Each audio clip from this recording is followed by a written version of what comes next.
नमस्कार, NB news देख रहे हैं आप और मैं हूं आपके साथ मुस्कान। स्वागत है आप सभी का एनबी न्यूज के स्पेशल बुलेटिन में। चलिए तो अब बात उत्तर प्रदेश की कर लेते हैं, जहां पर 5 राज्यों में फिलहाल विधानसभा चुनावों के नतीजे कल आ गए हैं और इस बार के चुनाव में कई मिथक भी टूटे हैं और जनता ने 5 राज्यों में स्पष्ट जनादेश दिया है। उत्तर प्रदेश में भारतीय जनता पार्टी ने लगातार दूसरी बार प्रचंड बहुमत के साथ वापसी करते हुए इतिहास रच दिया है। 37 साल बाद ऐसा हो रहा है जब एक सत्ताधारी दल पर जनता ने दोबारा विश्वास जताया हो। वहीं गोवा में बीजेपी लगातार तीसरी बार सरकार बनाने का दावा करने जा रही है। अगर उत्तराखंड की बात करें तो राज्य के गठन के बाद से ऐसा पहली बार हो रहा है जब एक ही पार्टी लगातार दूसरी बार चुनाव जीतने में कामयाब रही हो। 5 में से 4 राज्य बीजेपी के नाम रहे हैं। पंजाब में आम आदमी पार्टी ने जबरदस्त सफलता हासिल की है। सीमावर्ती राज्य में आपका ऐसा झाड़ू चला कि सभी दिग्गज चित हो गए। एक दशक पहले अस्तित्व में आई पार्टी दिल्ली के बाद अब पंजाब में भी सरकार बनाने में सफल रही है और भारत निर्वाचन आयोग के आधिकारिक वेबसाइट पर सभी नतीजे जो हैं वो पहले ही जारी कर दिए गए हैं। और अगर 403 विधानसभा सीटों वाले उत्तर प्रदेश की बात करें तो वहां पर बीजेपी को लगातार दूसरी बार पूर्ण बहुमत हासिल हुआ है और मुख्यमंत्री के रूप में योगी आदित्यनाथ दूसरी बार वापसी होने जा रही है। इलेक्शन कमीशन के मुताबिक उत्तर प्रदेश में 403 सीटों में से सबसे अधिक 255 सीटों पर बीजेपी के उम्मीदवार जीतने में कामयाब रहे हैं। 111 सीटों के साथ अखिलेश यादव की समाजवादी पार्टी दूसरे नंबर पर रही। अपना दल सोनेवाल तीसरे नंबर पर है और उसे कुल 12 सीटें प्राप्त हुई हैं। जयंत चौधरी के राष्ट्रीय लोकदल के हिस्से में कुल 8 सीटें आई है। वहीं सुहेल देव भारतीय समाज पार्टी को 6 सीटों पर जीत हासिल हुई है। कांग्रेस और जनसत्ता दल लोकतांत्रिक के 2-2 उम्मीदवार जीते। वहीं मायावती की बहुजन समाज पार्टी सिर्फ एक ही सीट पर सिमट कर रह गई है। अगर वोट शेयर की बात करें तो सबसे अधिक बीजेपी को कुल 41.2% वोट मिले हैं। समाजवादी पार्टी के मत प्रतिशत में भी बड़ी बढ़ोतरी हुई है और पार्टी को 32.05% मत प्राप्त हुए हैं। 12.88% मतों के साथ तीसरे नंबर पर बहुजन समाज पार्टी है। वहीं आरएलडी को 2.85 और कांग्रेस को 2.33% वोट प्राप्त हुए हैं। इसके अलावा कोई भी दल 1% भी वोट लेने में सफल नहीं हुआ है।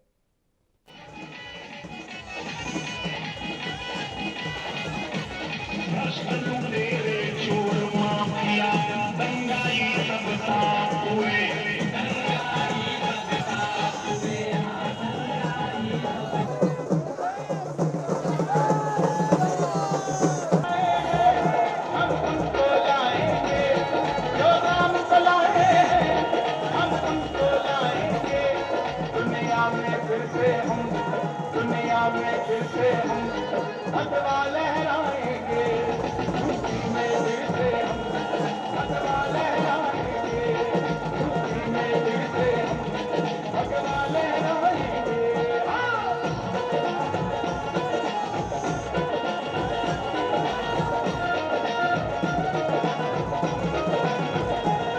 योद्धा भी बजा दिए हैं, काशी भी बजा दिए हैं, योद्धा भी बजा दिए हैं, काशी भी बजा दिए हैं।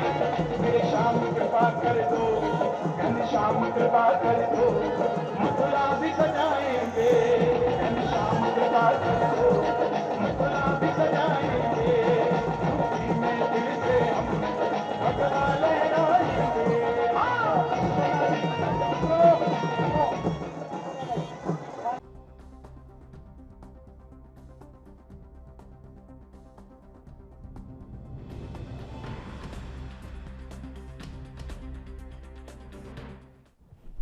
चलिए तो उत्तर प्रदेश में एक बार फिर से भगवाधारी आ गए हैं। एक बार फिर से प्रचंड बहुमत के साथ बीजेपी ने जीत हासिल कर ली। इसी पर चर्चा की शुरुआत करते हैं। तमाम गेस्ट हमारे साथ मौजूद हैं।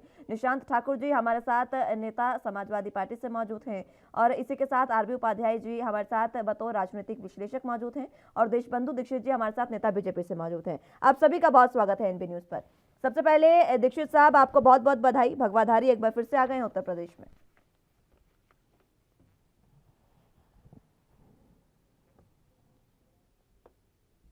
करोड़ जनता को धन्यवाद देना चाहता हूं और यशस्वी प्रधानमंत्री श्री नरेंद्र दामोदर दास मोदी और आदरणीय योगी आदित्यनाथ जी और उत्तर प्रदेश के 2 करोड़ कार्यकर्ताओं की बहुत बहुत प्रशंसा करता हूँ तथा साथ में लोकतंत्र के चौथे स्तंभ आप जैसे कर्मठ और योगी मीडिया कर्मी वासियों को भी साधुवाद देना चाहता हूँ।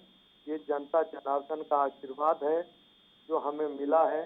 मैंने आपकी डिबेट में कहा था 10 मार्च को जब नतीजे आएंगे तो हमारे किए गए विकास के कार्य और हमारे डबल इंजन की सरकार ने जो उत्तर प्रदेश को उत्तम प्रदेश के पथ पर आगे करने का प्रयास किया था और जो हमारी डबल इंजन की सरकार चल रही थी, अब वो देखिएगा और भी तीव्र गति से बढ़ेगी और इनकी नकारात्मक सोच और हताशा और निराशावाद बातें जो हैं खत्म करते हैं और पुनः जो है इस जीत के लिए मैं उत्तर प्रदेश की सभी जनता को बहुत बहुत धन्यवाद और साधुवाद ज्ञापित करता हूं। ठीक है, चलिए ठाकुर साहब आपके पास आना चाहूंगी। हालांकि समाजवादी पार्टी अपनी सत्ता बनाने में कामयाब नहीं हो पाई है, लेकिन मत प्रतिशत बहुत बड़ा है। नेगेटिव बात नहीं करते हुए थोड़ा पॉजिटिविटी की ओर ध्यान देते हैं और देखिए सीटें बहुत अच्छी निकाल ले गई है निशांत ठाकुर जी सपा।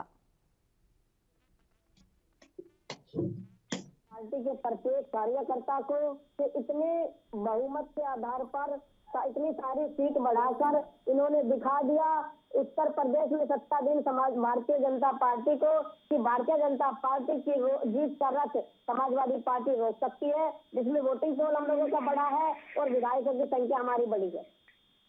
बिल्कुल, विधायकों की संख्या बढ़ी है और ये जो जनादेश है, हालांकि बेशक कहीं भी गया हो, बेशक बीजेपी के पास गया हो, लेकिन जनता का जनादेश कहीं ना कहीं समाजवादी पार्टी के पास भी रहा। उपाध्याय साहब, पार्टी समाजवादी पार्टी और जनता के कार्यकर्ता ने बता दिया है कि विजय रथ भारतीय जनता पार्टी का आने वाले समय में समाजवादी पार्टी ही रोक सकती है।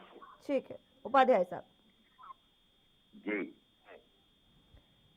पार्टियों की बातें तो देखिए ठीक है, दोनों पार्टियां फिलहाल पूरे तरीके से उत्साहित और अच्छी बात है। देखिए जीत हार लगी रहती है, चुनावों का समय है, कोई भी एक ही पार्टी जीतेगी, दूसरी पार्टी को हारना होगा, ये सामान्य सी बात है बेशक। लेकिन पूरे तरीके से समाजवादी पार्टी ने अपना बहुमत तो दिखा दिया है कि हो सकता है एक विकल्प समाजवादी पार्टी बीजेपी के लिए उत्तर प्रदेश में। देखिए कहीं ना कहीं समाजवादी पार्टी जनता को विश्वास दिलाने में नाकामयाब रही कि सुशासन जो एक जंगल राज का ठप्पा जो लगा हुआ था, तो जनता के बीच में वो मैसेज नहीं दे पाए कि उसकी पुनरावृत्ति नहीं होगी। और इसी का परिणाम है, मैं देख रहा हूं कि जो अपेक्षित नतीजे आने चाहिए थे वो नहीं आ पाए। और मायावती जी ने भी आज बड़ा क्लियर किया है, उनकी स्टेटमेंट में सुन रहा था कि अगर मुस्लिम मतदाता हमको वोट करता एक मुश्त, तो शायद हम टक्कर दे सकते थे। बिल्कुल, उन्होंने कोशिश नहीं की। इलेक्शन बिल्कुल लास्ट मोमेंट पे निकल कर वो प्रचार में भी दिखी, जबकि अखिलेश यादव ने पूरी मेहनत की, पसीना बहाया और 2017 में जिस तरह से गठबंधन बीजेपी ने किए थे उसी रास्ते पर उन्होंने चलने की कोशिश की। आरएलडी के साथ गठबंधन किया, ओम प्रकाश राजभर को साथ लिया, मौर्य जी को साथ लिया, लेकिन जो वोट मिलना चाहिए था, जो वोट ट्रांसफर होना चाहिए था समाजवादी पार्टी को, वो ट्रांसफर नहीं हुआ है। दूसरा, जो महिलाएं हैं, मैं आ रही हूँ ठाकुर साहब आपके पास। सुरक्षा का सबसे बड़ा असर महिलाओं पर पड़ता है। तो जो एक परसेप्शन था वो टूटा नहीं है और बार बार बीजेपी ने याद दिलाने की कोशिश की कि समाजवादी पार्टी अगर आती है सत्ता में तो गुंडा राज कायम हो जाएगा। और टिकट बंटवारे में जिस तरह से कुछ अपराधी किस्म के लोगों को संरक्षण और टिकट जो वितरण हुआ, उससे भी एक मैसेज गया और उसका खामियाजा कहीं ना कहीं समाजवादी पार्टी को उठाना पड़ा है। रहा बीजेपी, देखिए बीजेपी राशन और सुशासन, एक जो राशन के लाभार्थी थे और माननीय प्रधानमंत्री जी ने उनके साथ कनेक्ट किया उन्होंने कहा कि एक बूढ़ी माँ कह रही थी कि भी मोदी का नमक खाया है। तो देखिए, कनेक्ट करने की कला एक साधारण भाषा में जो जनता को कनेक्ट करे, वो मोदी जी के अलावा कोई दूसरा लीडर नजर नहीं आता है जो सहज कनेक्ट हो जाए। और ये जो कनेक्ट करते हैं मोदी जी, आप बनारस में देखेंगे कि वहां जनरल सा हो गया था मुस्कान कि एमएलए और मिनिस्टर को मिलना मुश्किल है, प्रधानमंत्री को आसानी से मिला जा सकता है। उस नेगेटिविटी को तोड़कर और वहां की ज्यादातर सीटें अपने पाले में ले आना किसी करिश्मा से कम नहीं है। बिल्कुल, उन्होंने बागडोर संभाली, रोड शो किए और जनता के बीच में एक मैसेज दिया कि मैं हूं।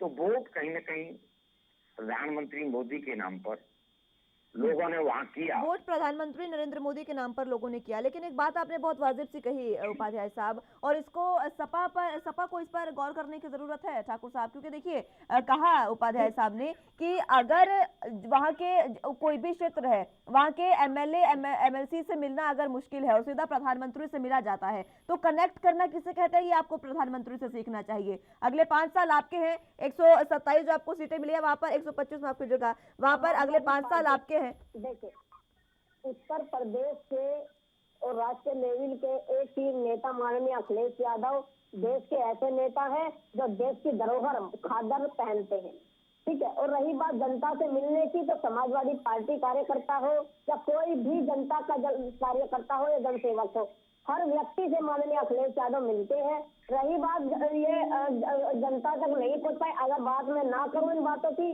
तो बहुत ज्यादा अच्छा रहेगा, क्योंकि ईवीएम मशीनें भी घूम रही थी, चुनाव आयोग भी अपने तरीके से था, सब लोग अपने तरीके से कार्य कर रहे थे। समाजवादी पार्टी अकेले दम पर चुनाव लड़ी और जनता के जनादेश का स्वीकार किया और अधिक विधायक बनाए, अधिक संख्या में वोटिंग पोल पाया। इसके तहत ही जनता के हक में समाजवादी पार्टी विपक्ष में रहकर इनके अपराधों पर या किए गए गलत कार्यों पर आवाज उठाती रहेगी। और आने वाले समय में समाजवादी पार्टी भारतीय जनता पार्टी को टक्कर देने के लिए, इनके जीत के रथ को रोकने के लिए तैयार है और तैयार रहेगी। लेकिन ठाकुर साहब, आप ये बात भी तो समझिए ना, वोट प्रतिशत आपका इतना बड़ा है, ईवीएम में गड़बड़ी होती तो आपको पिछले से भी कम सीटों पर समेट देती बीजेपी। ईवीएम मशीन की बात आप देख लीजिए, हवा में ईवीएम मशीनें घूमी है, बैलेट पेपर पाए गए हैं, मतगणना अगर ईमानदारी और सब चीज को एक तरफ रखते हुए देखा जाए तो जनादेश समाजवादी पार्टी का बड़ा है। विधायकों को टिकट देने में बहुत ज्यादा देरी की गई है, बहुत सारे कारण है, स्पष्टीकरण माननीय राष्ट्रीय अध्यक्ष के निर्देश पर यह बात रखी जाएगी। मैं अभी इस बात के लिए अधिकृत नहीं हूँ कि किन पॉइंट्स पर उन्होंने बात रखनी है, उसका अधिकृत चिट्ठी मुझे अभी दी नहीं गई है। जैसे ही वहां से कोई निर्देश दिया जाएगा, मैं अपनी बात राष्ट्रीय अध्यक्ष के माध्यम से आप लोगों के बीच रखने का कार्य करूंगा। लेकिन समाजवादी पार्टी विपक्ष में रहकर जनता की आवाज को उठाएगी और भारतीय जनता पार्टी से उम्मीद करती है कि पुनः दोबारा ऐसे अपराधी तौर पर कार्य रोके और जनता की सेवा करे, बेटियों को न्याय दिलाए और भारतीय जनता पार्टी उत्तर प्रदेश में दोबारा से अच्छी सरकार चलाए। दोबारा से जनता को बधाई, भारतीय जनता पार्टी को बधाई। ठीक है, चलिए, भारतीय जनता पार्टी को चलो बधाई तो देख ही दी है ठाकुर साहब ने, लेकिन ठाकुर साहब 125 सीटें आपकी है, वहां पर बढ़िया तरीके से विकास करिएगा। हो सके अगले 5 साल में अगर आप विकास करें तो आगे जब 27 में चुनाव होंगे तो उस समय में आपको इतनी मेहनत करने की जरूरत होगी नहीं। ठीक है, मैं लौटूंगी आपके पास। समाजवादी पार्टी का रथ भारतीय जनता पार्टी के विजय रथ रोकने में आग्रह में है और ये इस पर तत्पर रहेगा और कार्य करता रहेगा। ठीक है, दीक्षित साहब।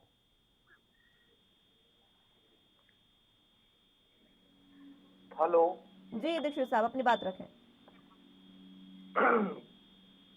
नहीं, समाजवादी मित्र ने हमें बधाई दी, इसके लिए उनको धन्यवाद देता हूँ। ये तो सामाजिक शिष्टाचार है। और रही बात यह है कि आपको सबसे पहले सलाह देने की अपेक्षा आपके माननीय आदरणीय अखिलेश यादव को बैठकर समीक्षा करनी चाहिए। देखिए, चुनाव के पहले चरण से ही मुस्कान जी जो इन्होंने नकारात्मक बातें की, चीजों को मैं दोहराना नहीं चाहता हूँ। आपकी डिबेटों में मैं पिछले कई बार भी बैठा हूँ। उपाध्याय जी भी राजनीतिक विश्लेषक के रूप में हमारे मित्र हैं। देखिए, जनता जनार्दन का आशीर्वाद था और मैं यह बात कई बार कह रहा हूँ, उसी बात को पुनः दोहराना कि हमने 5 साल में अपने हर क्षेत्र में जो कानून व्यवस्था चाहे कोविड काल में 80 करोड़ लोगों को भोजन देने की व्यवस्था हो, चाहे महिला सुरक्षा हो, चाहे युवा रोजगार, हम अपनी बात को कहते थे और हमने इनको 15 साल के सपा बसपा के कुशासन उत्तर प्रदेश को जर्जर स्थिति से लाकर विकास के पथ पर दौड़ाया था और जिसमें हमारी डबल इंजन सरकार यशस्वी प्रधानमंत्री जी और हमारे आदरणीय मुख्यमंत्री जी दोनों लोगों ने प्रतिपल, अब आप जानती होंगी और यह चीज सर्वविदित है कि सोचिए हमारे मुख्यमंत्री का कितना जीवट का परिश्रम था। उन्होंने 24 करोड़ जनता को परिवार समझा और खुद के पिता की अंत्येष्टि के अंतिम काल में नहीं जा सके। रही बात उत्तर प्रदेश के विकास की, तो हमारा एक रोड मैप है, हमारा एक विजन है। निसंदेह हम उत्तर प्रदेश को आगामी 5 वर्षों में भारतवर्ष के नक्शे पर सर्वोच्च स्थान पर ले आएंगे। इसके लिए हमारी नीतियां स्पष्ट हैं और ये अपने हार की समीक्षा करें, किसने क्या कहा, किसने क्या नहीं कहा, क्या बातें अब बीता इतिहास हो। ठीक है ठाकुर साहब, आप आने वाले समय में आप देखिएगा हमारी जो डबल इंजन की विकास का रथ है ये डबल और ट्रिपल स्पीड से बढ़ेगा और उत्तर प्रदेश विकास की एक नया इतिहास रचेगा। ठीक है, चलिए ठाकुर साहब भी कुछ कहना चाह रहे हैं, लेकिन ठाकुर साहब आपको हिदायत दी है दीक्षित साहब ने कि थोड़ा सा मंथन कर लें और 27 की तैयारी अभी से शुरू कर दें। आप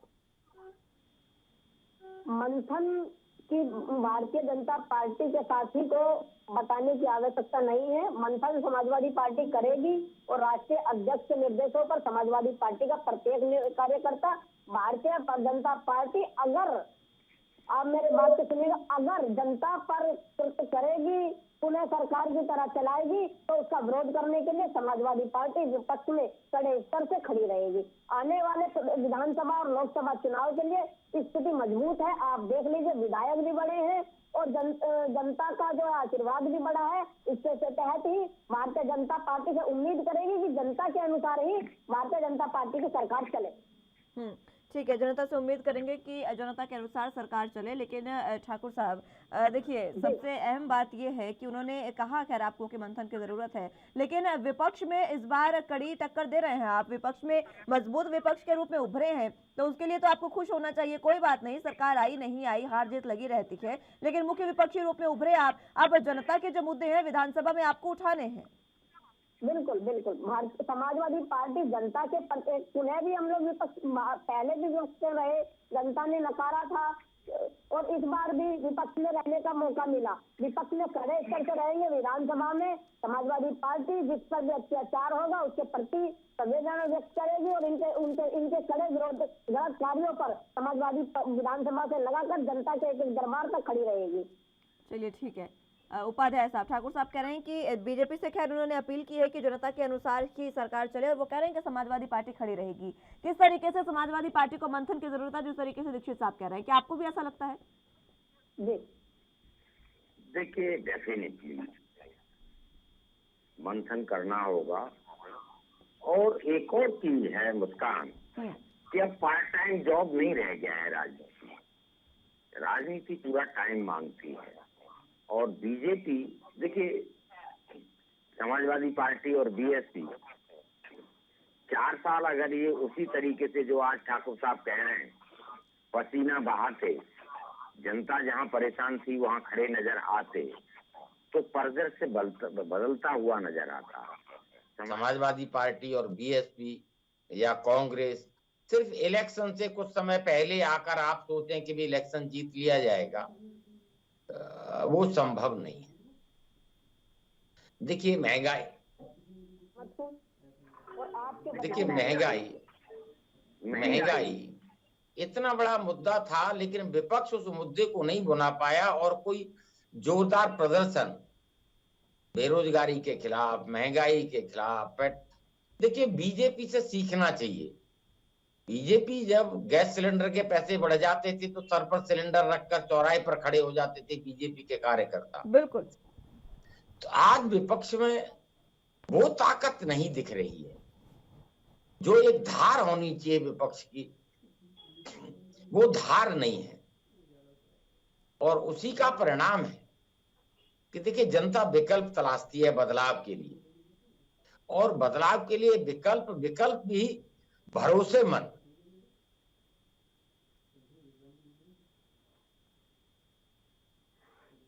नुकसान हुआ है, उसकी सीटें घटी हैं, इसे नकारा नहीं जा सकता। लेकिन जीत होती है, और देखिए जीत हुई है, दोबारा सत्ता में वो आ रहे हैं, इसे नकारा नहीं जा सकता। तो जनता विकल्प तलाश रही थी, और विकल्प उन्हें सही अगर मिलता तो जो सीटें घटी हैं, ये देखिए ये नहीं कभी सीटें नहीं घटी, कहाँ 300 पार की हम बात कर रहे थे और कहाँ फिर इतने नीचे आके 50 सीटें तो कुल मिलाकर कम हुई है बीजेपी की। इन बातों को सहमत हुआ मंथन बीजेपी को भी करना है, मंथन बीजेपी को भी करना पड़ेगा।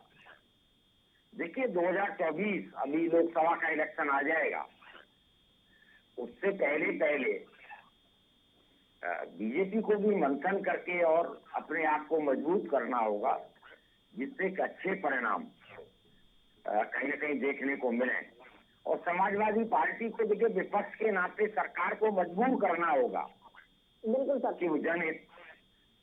तो देखिए ये तो दोनों की जिम्मेदारी है, जीत एक बहुत बड़ी जिम्मेदारी लेके आती है, तो हार भी एक बहुत बड़ी जिम्मेदारी देकर जाती है। बिल्कुल, जिम्मेदारी दोनों की है, जनता ने दोनों को जिम्मेदारी सौंपी है। जनता की अदालत का फैसला के सामने सब नतमस्तक होते हैं और स्वीकार करते हैं, स्वीकार करना चाहिए। लेकिन जो जनता ने जिम्मेदारी दी है, उस जिम्मेदारी का निर्वहन ईमानदारी के साथ, मजबूती के साथ करना चाहिए। लेकिन देखिए उपाध्याय साहब देखिए, हम ये कह सकते हैं कि कहीं ना कहीं जो नाराजगी थी उत्तर प्रदेश में जनता की बीजेपी के खिलाफ, वो नाराजगी जनता ने दिखाई है। बेशक आप ये समझिए कि कुछ लोग नाराजगी अपनी बेहतर तरीके से दिखा पाए और कुछ ने नहीं दिखाई, लेकिन नाराजगी तो है। 50 सीटें कम होना मायने रखता है बीजेपी के लिए, जो सबसे बड़ी पार्टी है देश की, अपने आप को बताती है, और उस पार्टी के लिए 50 सीटें इतने बड़े राज्य में कम होना वाकई मायने रखता है। लेकिन समाजवादी पार्टी को इस पर कहीं ना कहीं कह सकते हैं कि कितने, आप ये समझिए कि समाजवादी पार्टी कितनी पहले से ज्यादा सक्रिय हुई है कि खुद डिप्टी सीएम केशव प्रसाद मौर्य को हराने में पल्लवी पटेल कामयाब हो गई है। मैं लौटूंगी ठाकुर साहब आपके पास, और इस पर मंथन करने की बीजेपी को जरूरत है। केशव प्रसाद मौर्य डिप्टी सीएम को अगर हरा दिया जाता है एक सपा के नेता द्वारा, पल्लवी पटेल द्वारा, तो ये वाकई मंथन की बात है। दीक्षित साहब। मुस्कान जी, जैसा आपने कहा, देखिए मैं आ रही हूँ ठाकुर साहब। जैसा कि अभी आपने देखा, हमारे समाजवादी ने कहा केवल हर अच्छी चीज का विरोध करना ही विपक्ष का काम नहीं होता है। विपक्ष का काम होता है एक सकारात्मक सहयोग की भूमिका रखना। जो सरकार द्वारा बनाई गई अच्छी नीतियां हैं उसको धरातल पे लाया जाए। और सही बात आपने देखा, 5 वर्षों के में इतनी वैश्विक महामारी के बीच हमने जनता से अपना संवाद और उससे अपना कनेक्शन हमेशा जोड़ के रखा और जनता को ही अपना परिवार हमारे माना और उनके सुख दुख में हमेशा रहे। इस कमरे के अंदर ट्विटर पे दुकान बना लेना, कमरे के अंदर से कर देना, जनता से दूर रहना, यह विपक्ष भूमिका नहीं होती और हर चीज का विरोध भी भूमिका नहीं होती। हम भी बहुत साल केंद्र में विपक्ष में रहे। हमारे श्रद्धेय प्रधानमंत्री अटल बिहारी वाजपेयी विपक्ष के नेता रहे, लेकिन आप देखिए एक सकारात्मक विपक्ष की भूमिका हमेशा हमने भारतवर्ष को बनानी और हर नीति का विरोध कर देना, मुद्दे और राई का पहाड़ बना लेना, ये चीजें अच्छी बात है।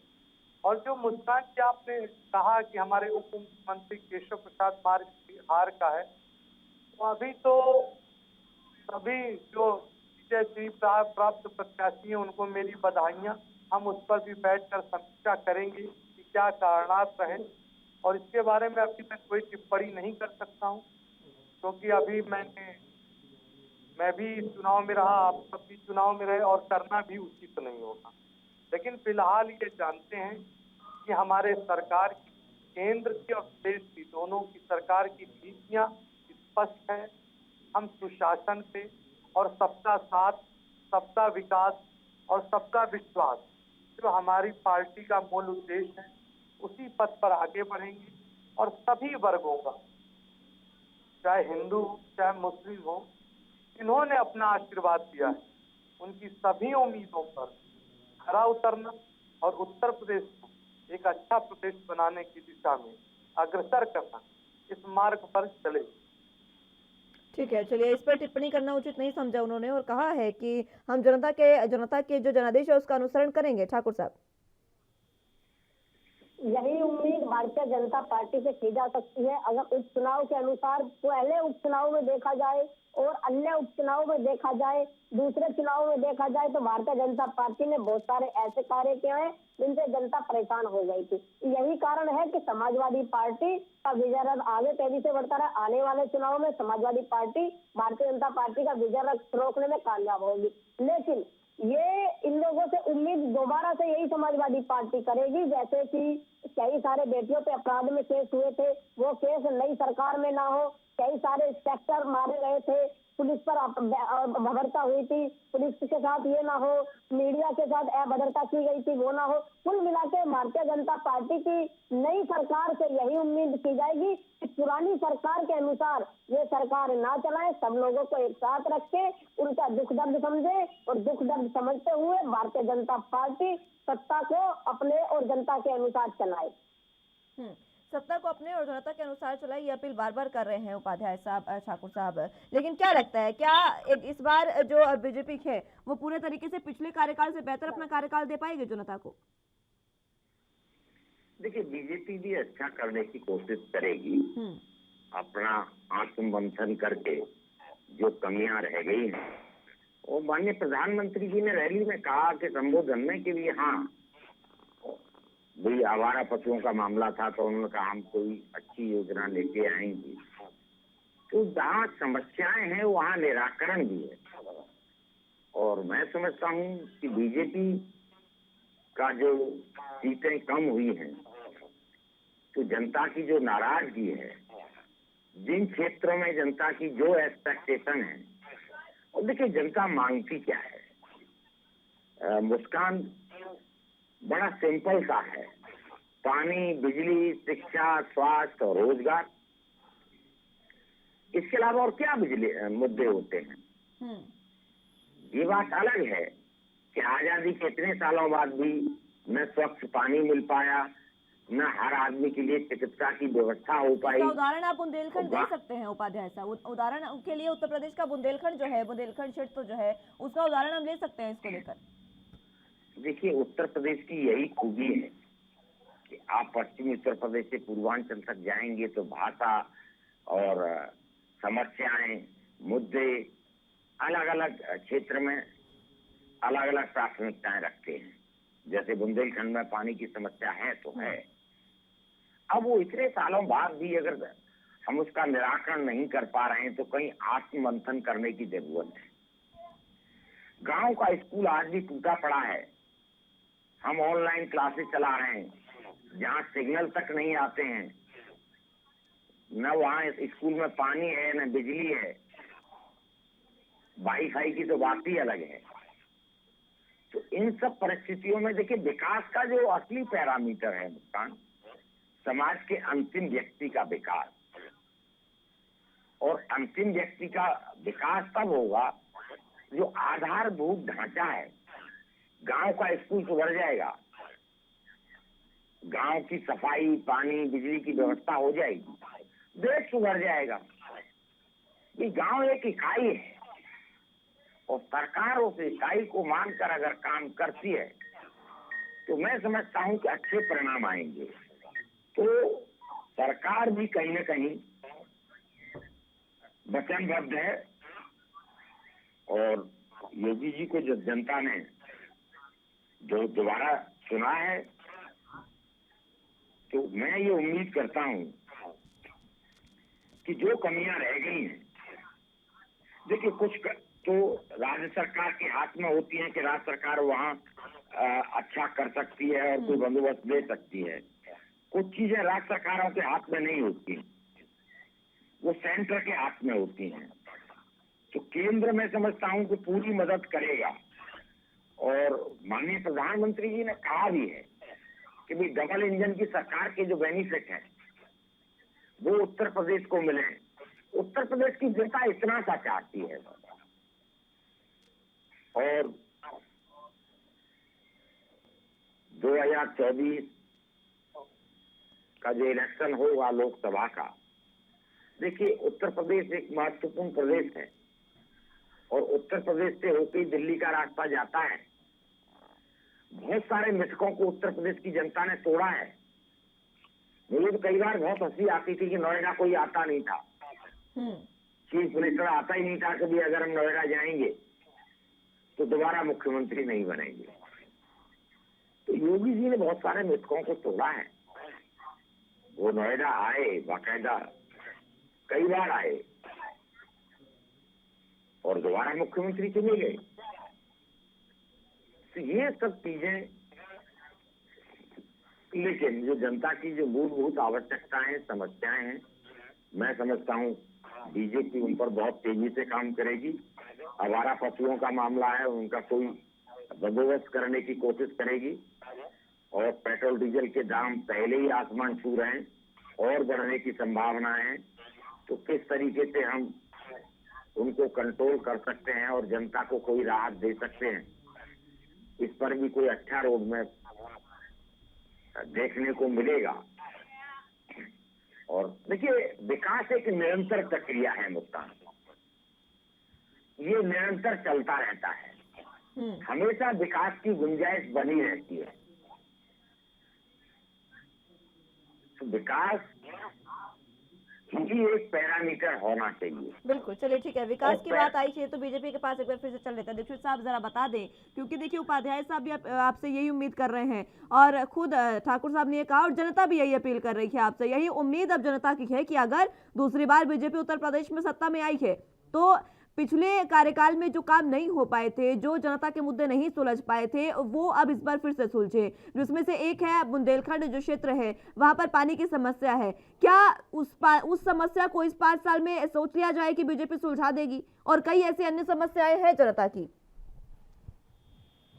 मुस्कान जी, जैसा कि उपाध्याय जी ने ये प्रकरण छेड़ा कि बुंदेल, देखिए मैंने आपके से आप पुराना मेरा अगर ये उठा के देखें तो मैंने कहा प्रधानमंत्री ने इस प्रमुख समस्या को बहुत हृदय से लगाया, और हर घर नल योजना जो लागू थी, ये उसका ही नतीजा है कि बुंदेलखंड में आप देखिए 90% से ज्यादा सीटें हमने दी, और वहाँ की जनता ने जो भारतीय जनता पार्टी के द्वारा किए गए कार्य उसकी घूर घूर प्रशंसा की। और रही बात मवेशियों की, मैंने कहा था विकास एक सतत प्रक्रिया है, हम मानते हैं।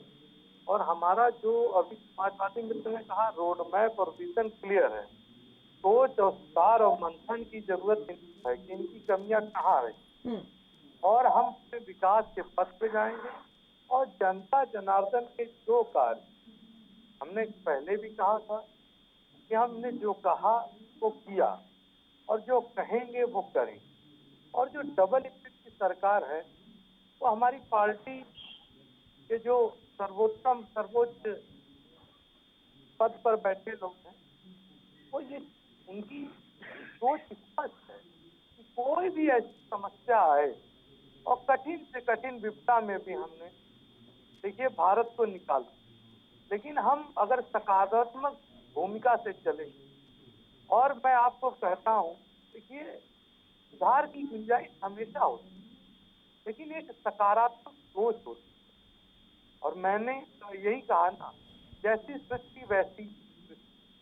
अगर हम समस्या के समाधान को बैठ कर खोजेंगे, और समाजवादी एक सकारात्मक विपक्ष, तो उत्तर प्रदेश उत्तम प्रदेश बनने से कोई रोक ही नहीं।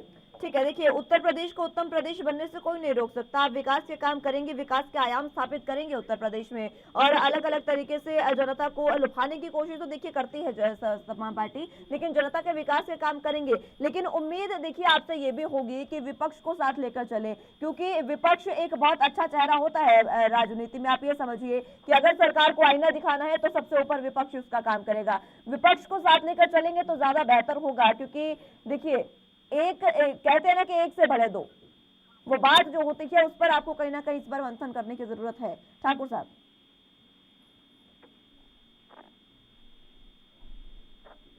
2022 के विधानसभा चुनाव में इनका आधे से ज्यादा भ्रम और आधे से ज्यादा छलावा ये सब दूर कर दिया है। जनता जान चुकी है क्या हारन रहे तो स्पष्टीकरण से बता दिया जाएगा, क्योंकि ईवीएम मशीनें और बैलेट पेपर। लेकिन फिलहाल में जब तक मंथन नहीं हो जाता इनकी बात नहीं करना चाहता। लेकिन कई सारे ऐसे कारण भी रहे कि बहुत सारे सर्टिफिकेट देने में देरी की गई चुनाव आयोग की तरफ से, बहुत सारे सर्टिफिकेट रोक लिए गए चुनाव आयोग की तरफ से, क्योंकि 100, 200, 400, 500 वोटों का अंतर था और उसके बाद भी दोबारा से समाजवादी पार्टी की अपील पर गिनती नहीं की गई। चलिए सब बातों को नकारते हुए समाजवादी पार्टी ने इनका छलावा दूर कर दिया है। लोकसभा के चुनाव में, जल्द ही लोकसभा के चुनाव है, समाजवादी पार्टी इनका विजय रथ रोकने में कामयाब होगी। चलिए, विजय रथ रोकने में कामयाब होगी समाजवादी पार्टी, फिलहाल यही लगातार मांग कर रही है। लेकिन देखिए विपक्ष की भूमिका में किस तरीके से आपकी भूमिका रहेगी ये भी जरा बता दें, अभी से जनता को समझने की जरूरत है। जनता को पिछले बार जब हम लोग विपक्ष में रहे तब भी जनता के साथ रहे और दोबारा से नई जिम्मेदारियों के साथ में, जैसे ही ये लोग कोई अपराधी या कोई कृत्य या जनता की बात नहीं सुनेंगे, उनकी बात को मजबूती से उठाने के लिए विधानसभा में भी इनका साथ दे करके विपक्ष में काम करती रहेगी। चलिए, विधानसभा में साथ देकर काम करेंगे उपाध्याय सब ये कह रहे हैं ठाकुर साहब, और बीजेपी इसे भी यही उम्मीद लगाई जा रही है कि विपक्ष को साथ लेकर चले। देखिए बिल्कुल मतभेद हो सकते हैं, मनभेद नहीं होने चाहिए। और कोई भी अच्छा काम अगर सत्तारूढ़ दल करता है तो विपक्ष को उसकी सराहना करनी चाहिए। बिल्कुल। लेकिन विगत में देखा गया है कि सत्ताधारी दल कितना भी अच्छा काम करेगा और विपक्ष कहीं न कहीं उसमें नुक्ताचीनी करके और उसको गलत ठहराने की कोशिश करता है। तो देखिए ऐसा नहीं होना चाहिए। सकारात्मक राजनीति विपक्ष को भी करनी चाहिए और मदद करनी चाहिए सरकार की कि जो जनता की समस्याएं हैं उनका जल्द से जल्द निराकरण कैसे हो, और जहां सख्ती की जरूरत पड़े वहां विपक्ष को, सत्ताधारी दल को मजबूर कर देना चाहिए घुटने टेकने के लिए। बिल्कुल सर, बिल्कुल। वो एक अच्छा विपक्ष कहलाता है। और कहीं न कहीं मैं ये देख रहा हूँ, वे अखिलेश यादव पढ़े लिखे नेता हैं, समझदार हैं। इस बार उन्होंने अपनी छवि को और सुधारने की कोशिश की। ये बात अलग है कि मीडिया में बहुत ज्यादा तवज्जो नहीं दी गई। उन्होंने कहा कि जो लोग गुंडागर्दी बदमाशी करने का ख्वाब पाल रहे हैं वो मुझे वोट न करें। सार्वजनिक मंच से बोला गया कि जो एक कलंक और एक दाग, एक धब्बा कहूंगा मैं इसे, कि जंगल राज का जो लगा हुआ है, जनता के मन में आशंकाएं हैं कि समाजवादी पार्टी सत्ता में आते ही गुंडा अपना कहर बरपाना शुरू कर देंगे। काली स्कॉर्पियो, बड़ी गाड़ियां, उनमें सपा का झंडा लगा के जो लोग गुंडागर्दी करते थे, तो भविष्य में जनता के बीच में वो मैसेज जाना चाहिए कि भी समाजवादी पार्टी अब वो वाली समाजवादी पार्टी नहीं है। परिवारवाद का आरोप लगता था तो बहुत सारे परिवार के लोगों को टिकट अखिलेश यादव ने नहीं दी और उसी का परिणाम है कि बहुत सारा परिवार की नाराजगी थी। उसके बावजूद देखिए जनता ने प्यार दिया है, जनता ने और मैं समझता हूं कि जनता को ये विश्वास दिलाना होगा कि भाई हम सुख दुख में आपके साथ खड़े हैं। अभी तक क्या होता है कि बहुत सारी पॉलिटिकल पार्टियां इलेक्शन से 1 साल पहले सक्रिय होती हैं और 1 साल में खेल खत्म करके फिर अपना डेस्क में चली जाती हैं। न कोई आंदोलन है, न जनता की खैर से लेती है। तो ये जो ट्रेंड है ये भी बदलना पड़ेगा। ठीक है, जिस तरह इलेक्शन के टाइम पर आप पसीना बहाते ठीक है हैं। उपाध्याय साहब, समय की कमी है मेरे पास। मैं दीक्षित साहब आपके पास आना चाहूंगी, मात्र 30 सेकंड में आप जनता के लिए कोई संदेश अपना दें। जनता के लिए मेरा एक ही संदेश है कि हमारी सरकार प्रतिबद्ध है, जनता की एक एक समस्याएं दूर होंगी और जिस सुखद अनुभूति की वो कल्पना कर रहे थे वो पूरी होंगी और जो भी समस्याएं हैं उसको हम अपना एक एक सेकंड देकर दूर करने का प्रयास करेंगे। ठीक है, एक सेकंड समस्याओं को दूर करने का प्रयास करेंगे। जनता उम्मीद भी आपसे यही कर रही है। ठाकुर साहब, आपका आखिरी संदेश। जी, समाजवादी पार्टी विपक्ष के मजबूत तौर पर जनता के साथ खड़ी है। भारतीय जनता पार्टी की विरोधी नीतियों को अगर ये जनता के साथ करेंगे तो उसका जवाब देने के लिए समाजवादी पार्टी खड़ी है। इनका भ्रम आधे से ज्यादा टूट चुका है, छलावा आधे से ज्यादा टूट चुका है। आप देख लीजिए, जिस पिछली सरकार में महंगाई, अभी 8 तारीख से आटे का रेट देख लीजिए, दूध का रेट देख लीजिए, पेट्रोल का देख लीजिए। ये जो महंगाई की बात होती है, ये सीएम योगी ने खुद मंच के माध्यम से आकर उन्होंने मानी थी ये बात और कहा था कि अगले कार्यकाल में वो इस पर भी विचार करेंगे। अब देखना होगा कि बाकी जो पार्टी है फिलहाल सत्ताधारी जो बीजेपी है वो अब किस तरीके से आगे अपने काम करती है और विपक्ष के तौर पर सपा कितना मजबूत खुद को रखती है। आप तीनों का बहुत बहुत शुक्रिया हमारे साथ जुड़ने के लिए और चर्चा हमारे साथ करने के लिए। एक हेल्दी कन्वर्सेशन आज के डिबेट को आप कह सकते हैं, क्योंकि जो बातें हुई है वो अब देखना होगा कि आगे धरातल पर देखने को मिलेगी या नहीं। फिलहाल के लिए मेरे साथ बस इतना ही। तमाम अहम खबरों के लिए आप देखते रहिए एनबी न्यूज़। नमस्कार।